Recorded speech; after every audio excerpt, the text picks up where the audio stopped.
Today, we are going to finish off the year one of our Utah Tech Gremlins Dynasty Rebuild here. We're going to go through several weeks, and there's not going to be any gameplay in this episode, mostly because every single time we've gone after a team that is in the stratosphere of the teams that are remaining on our schedule, it has been a very tough watch. We go 3 and out pretty much maybe 2/3 of our possessions, and when we do, our punter is so bad that the other team instantly gets it in field goal range most of the time. So that's just a really tough watch for me and probably for y'all as well. So I think it's time to get towards year 2. I'm definitely going to be recruiting a punter. I don't know if it will be in today's episode or if we'll wait till the offseason to do it when there's just more options, including the transfer portal. So we're going to focus on recruiting today. Now, there's one thing that happened last episode that I didn't end up explaining, and that is a house rule that I'm using for this franchise that I need to explain it now. I've just forgotten really to explain it till now because I didn't think it was really going to come into play as soon as next season, but theoretically it has. I don't know if I'll use this house rule or not, but you'll notice that, yes, I've been aggressive going after 4 stars, but I've yet to even really try to go after a 5-star at all, even though it's unlikely that we'd get them. It's unlikely that we get a lot of these 4 stars, and I still go after them, yet I haven't even tried to go after a 5-star. And the reason is this. We have a house rule for this rebuild, and that is I can only go after 1 5-star per conference victory. I didn't think we were going to get any conference victories this year, but turns out we beat Washington in our first Big Ten game, and I wasn't expecting that. So theoretically, that means we can go after 1 5-star next year. Now, a conference victory always means I can go after a 5-star next year, because if I did it for the same year, it just wouldn't make sense, because we wouldn't be able to start recruiting a 5-star till like midway through the season, and by then most of them are already committed. So although we haven't gone after any 5-stars yet, theoretically I can go after 1 next year. That is the house rule we have in place for those. I still don't know if we're good enough program that I'm going to use the 1 5-star that we've quote unquote earned this year, but it's a possibility. And I wanted to get that house rule explained on the Dynasty now that it is theoretically in play. With that being said, we have a rivalry matchup against UCLA, who is 8-0 on the season. You saw momentarily there. Where did it have it? Right here. The Heisman watch. UCLA's quarterback, Nico Iamaleava, I'm sure I butchered that, is number 2. So he's doing really well. It's a rivalry week. If there was a week to watch during this episode, it would be this one. But UCLA is undefeated, and we are terrible. I don't really want to watch this game. We'll definitely be watching more games going forward. But this year, I think it's well established that while we can hang with the FCSs and the Georgia Southerns of the world, we cannot hang with anybody in our conference quite yet. So let's go and finish out our recruiting cycle for what will be a recruiting-focused episode here. Shakir Chubb, the receiver, decides to commit to Utah Tech despite being on a visit to another school this week. Must not have been all that impressive, as he has become a Utah Tech Gremlin. We've gotten to a recruiting battle with USC and with Tennessee. 2 recruiting battles unlocked, both for offensive linemen. Oh boy. Let's put those recruiting battles at the top of our board just because it's fun. We no longer have the playing style deal breaker with Corbin. That's fine. So we have a recruiting battle with these 2 offensive linemen. Now, I think we're going to lose this one. This is another one. How is this a battle? We're so ahead of USC here. He needs to commit this week or else he's going to USC. And I said that last year with Asamoah. Sometimes visits don't actually do all that much to help you. So if USC bombs their visit, then sure. But we are losing this one to Tennessee for sure. Tennessee has had some weeks where they didn't really recruit him heavily, which I was kind of hoping for when we kept our hours in him last week, but they're ahead already and they have the week 10 visit. This one still has a chance because if USC bombs their visit, then we get him. This one, they're ahead and they have the visit, so I just don't think there's any chance. So I'm going to give up early, I guess, on this visit. We now know for sure what PJ Powell's hard sell is, who's kind of our replacement for Stoneburner.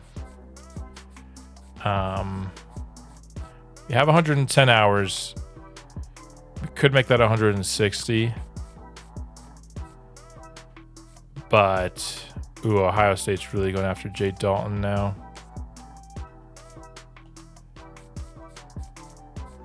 Hopefully he doesn't make a decision until the offseason, though, and then maybe Ohio State stops recruiting him. I'll keep our hours in him, mostly just because we're not really hurting for hours right now, if we're being honest.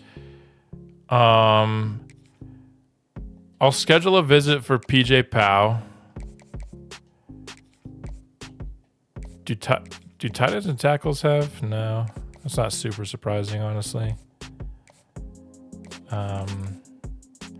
Mostly just to try and get him to commit before the offseason. We've been the only ones recruiting him the whole time. Can we just get our commit? Because Michigan's coming in heavy at the end.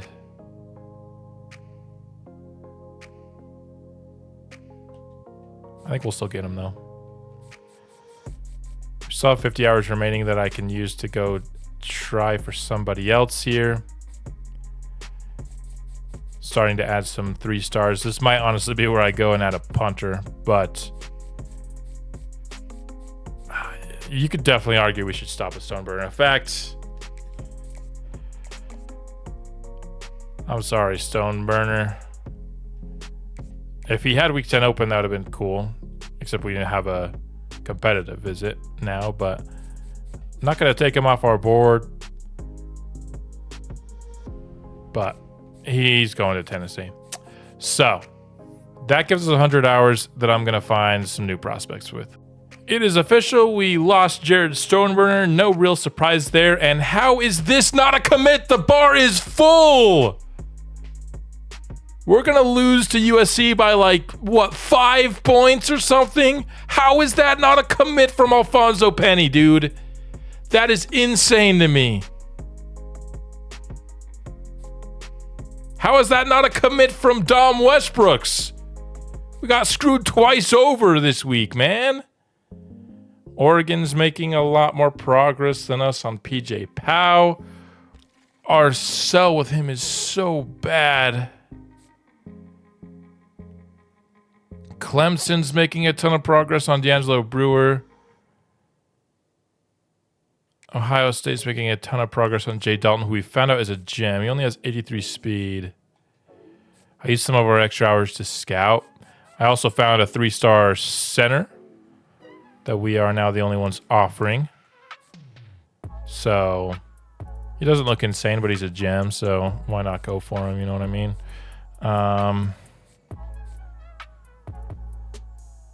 Don Brackett, we found out, only has 85 speed, but we kind of need a third back, so. And at this point, he's probably the best we're going to do. But neither of these guys committing. If we lose either of them, I'm going to be PO'd, and we're probably going to lose Penny. Westbrook's coming on a visit this week, so we're not going to lose him. I can't imagine, but Alfonso Penny we're going to lose because we were 5 points short probably. That's crazy to me. But got 50 more hours to find one more player here. Dom Westbrooks has committed, which means we didn't get the guard. That is so upsetting. How the actual heck was that not a full bar last week, dude? That is absolute insanity to me.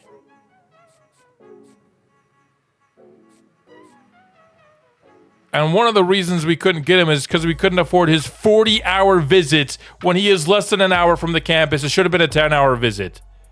But this game doesn't know how to do team builders right, apparently, when it comes to setting their location, even though that's one of the requirements to set.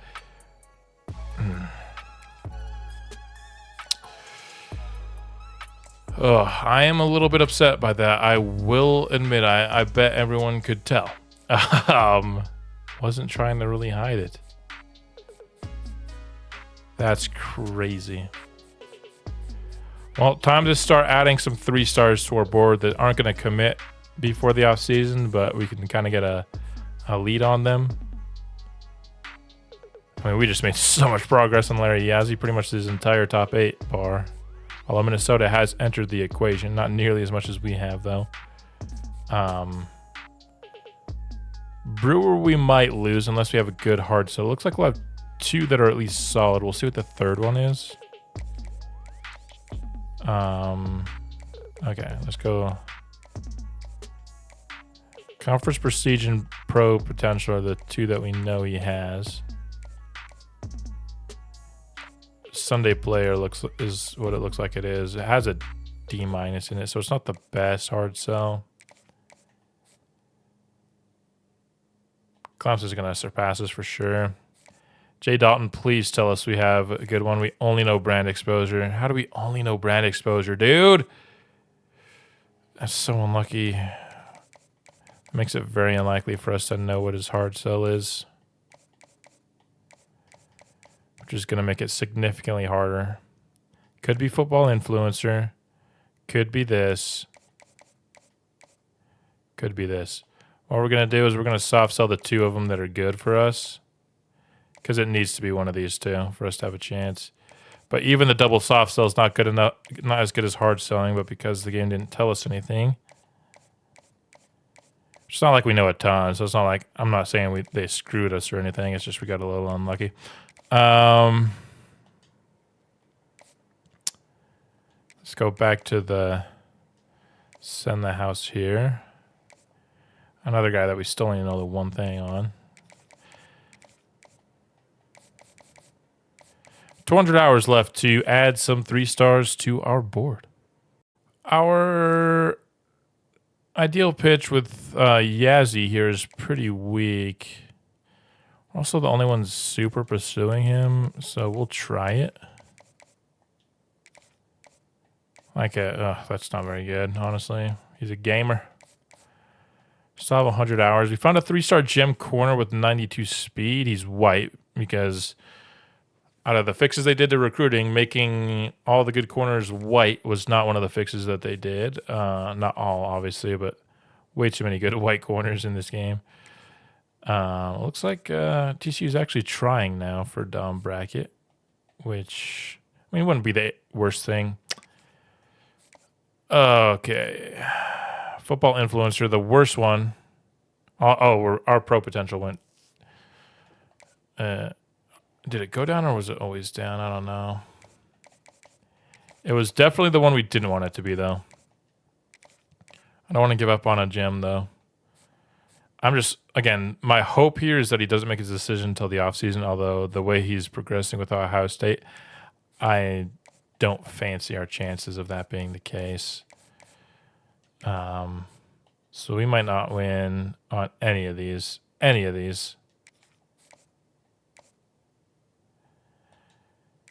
And our last visit week is week 10. We have like no chance at like a end of the year kind of visit to save us here. Unfortunately, we have a 3-star bust. I don't really want 3-star bust. He was the last 3-star guard, though, that we had a chance on. So it's going to be transfer portal probably for offensive line. This guy only has 52 zone coverage, so I think yeah, his coverages are just too bad. And I'll try to find another position that we can go after here. And this might be where I actually said what I might do earlier and See if we can make some progress on a punter. Although I still might want to wait until the transfer portal on that, because then we can get a punter that will actually improve his ratings, which will be nice. All right, it's time to give up on a couple of players. One is D'Angelo Brewer. Unfortunately, he's just not coming here. And Jay Dalton is the other one. He's not going to last until the offseason, which was my only hope there. PJ Powell hopefully commits this week. We can finish scouting Jared Cook here. I got him on the board. I'm honestly still might scout him because I got him in plans that we might lose on Dom Brackett. We might also not lose. We still only know one thing with Dom Brackett. That's insane. At this time, it is the game screwing us a little bit. All these X's, and we only know one thing.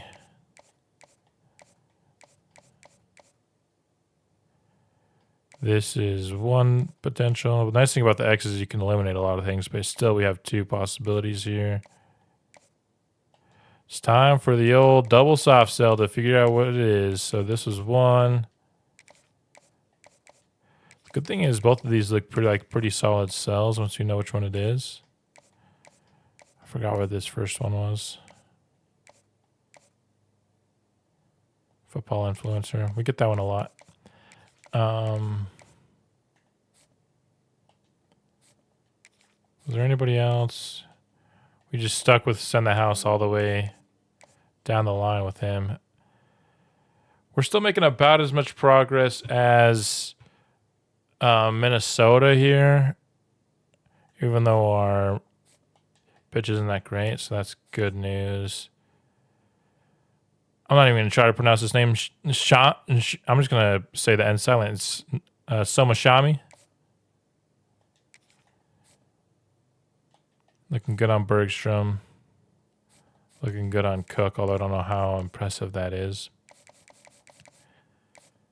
I'll still go after Cook, even though he's a bust, and it actually looks like we do have a chance with that with Brackett. Having 4 running backs is like what you want, so if we can get these 4, we'll be chilling. That leaves with 140 hours to play with here. I'm hoping it's not some stupid recruiting battle. It shouldn't be. We're so far ahead of Oregon. But seeing as what the game's done with us recruiting battles where we've been way ahead before, I wouldn't be surprised if they put us in another recruiting battle here with Powell. So we'll see what happens. As predicted, they gave us a recruiting battle. Watch how much further ahead we are than Duke on Powell. Oh, they're actually ahead of us. Oh, yeah. He had a visit on week 13. That makes sense. It was a really good visit, apparently. Our hard sell is just so bad. Let's just switch to it, though. The hard sell, even like a A and a C.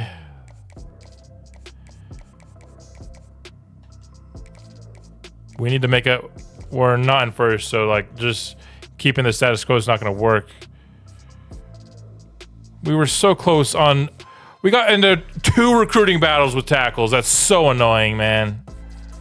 In this case, it actually saved us from just straight out losing, but we're going to lose anyway. We're going to lose on 2 tackles via recruiting battles.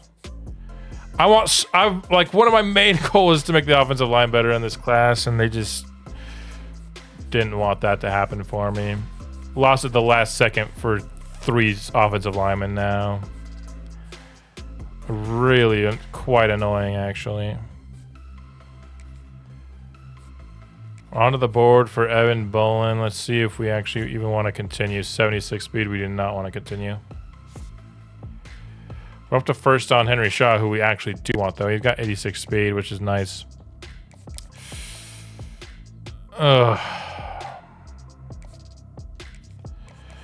Let's see. It is the better one, which is good. Football influencer is what we wanted it to be for Dom Brackett.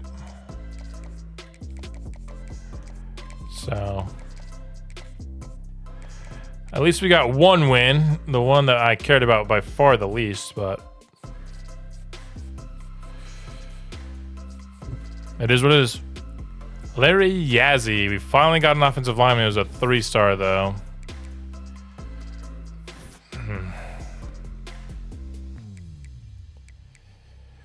That is really annoying.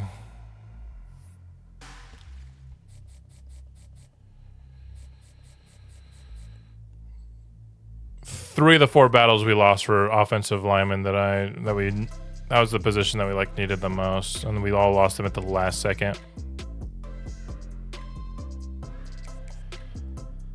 Oh man. Being a terrible team makes things difficult at times. I will say that. Soma's in his top 5 now. How much do we know about him? We know his whole thing, and we have a couple of good grades, so we'll switch to the hard sell then.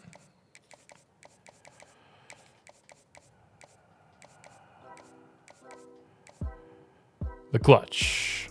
An A- and an A+. That's pretty good. Still second. TCU's...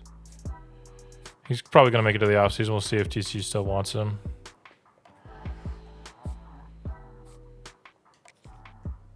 Not yet on the board for Enrique Haddon, but we might be.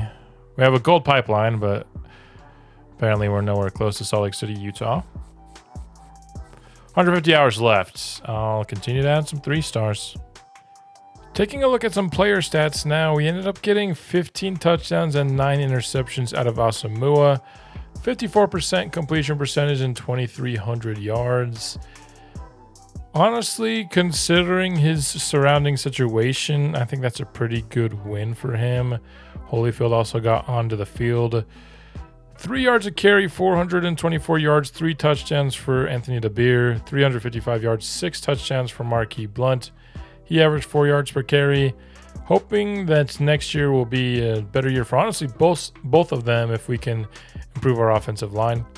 Our leader in receiving yards was not Malachi Coleman, but instead Yannick Smith.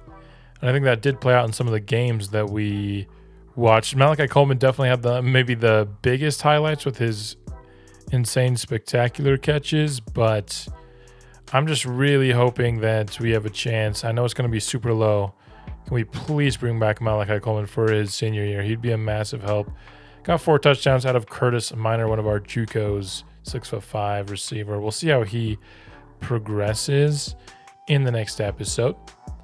Also, JoJo Baxter had 4 touchdowns on 5 catches. I mean, that's pretty good. He must have maybe played fullback, and some of our goal line plays were touchdowns to him. That's what would make sense to me there.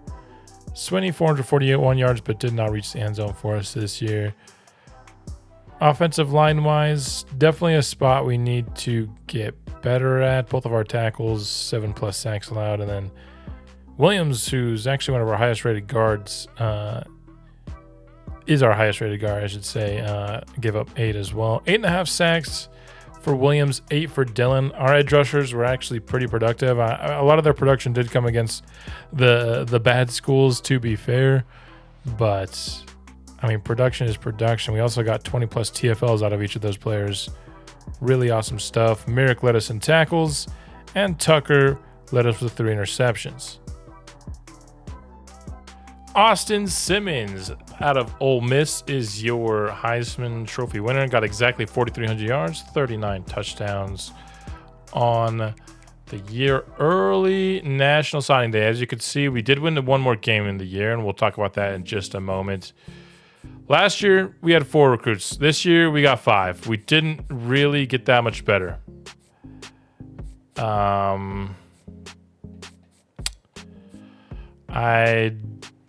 I thought we did better. We just lost at the end on the offensive lineman that I wanted. I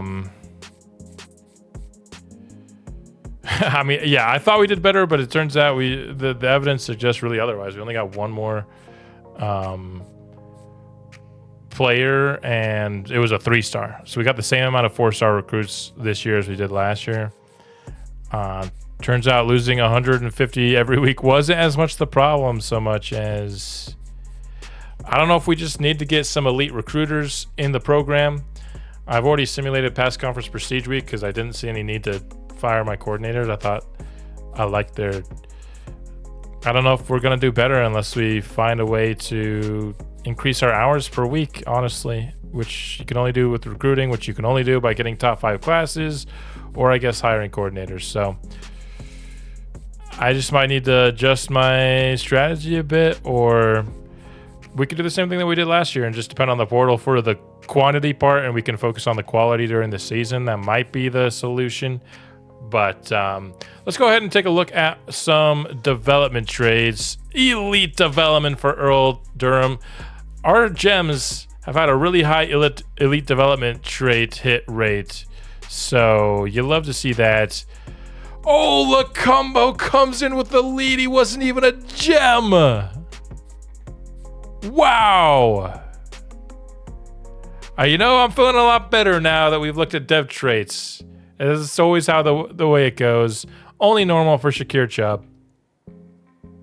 Unfortunate, but doable. Star for Don Westbrook. So this is our first gem that wasn't elite, but still star is obviously great. So 2 elites and a star, a normal, and then our other gem here. Only impact on a gem. That's kind of lame, if I'm being honest, but... It didn't end great, but it started great with our dev traits here. Once again, getting multiple elites in the class. Last year we got 3 elites. This time we got 2 elites and a star. So pretty good. We've got a lot of players that we are really close on. We've never been able to overtake TCU for this guy. We've remained in second. We just got to hope he does not get recruited heavily by the Horned Frogs in the offseason, and then we'll see what happens with these guys as well. I'm hoping we get some good options available in the transfer portal. However, actually, I want to come back to this.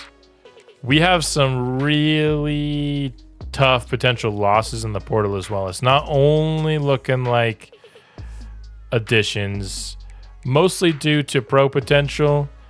The upgrades we made during the upgrade portion of last offseason brought both Dunham and Coleman, 2 of our best offensive players, over the the deal breaker threshold. They're both very, very likely to transfer. So is Tucker for brand exposure. So 3 of our best players want to leave the program. And there's not much in the way of like the old 12 overall players that can kind of shield us and transfer instead of them. So we're likely to lose Malachi Coleman, who had a couple of great moments for us this season, but we're likely losing him. We'll see what happens. Should be a very, very interesting offseason. But before we shift forward to the offseason, let's go back and see what we did during the season. We know that we won against Washington 36-15, 45-7, 39-21. We kept it close with Iowa. Kept it within 1 possession with Minnesota. Got stomped by both Penn State and Illinois, but then we did pick up a victory to finish off the season against Indiana.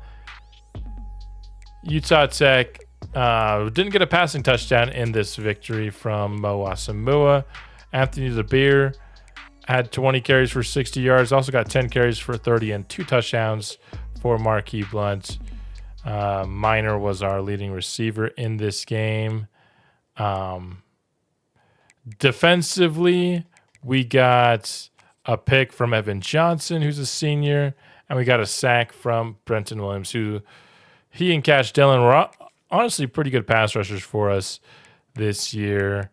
Williams usually did better against the better competition, but then Cash Dillon really cashed in these 2 games that we watched earlier on in the season.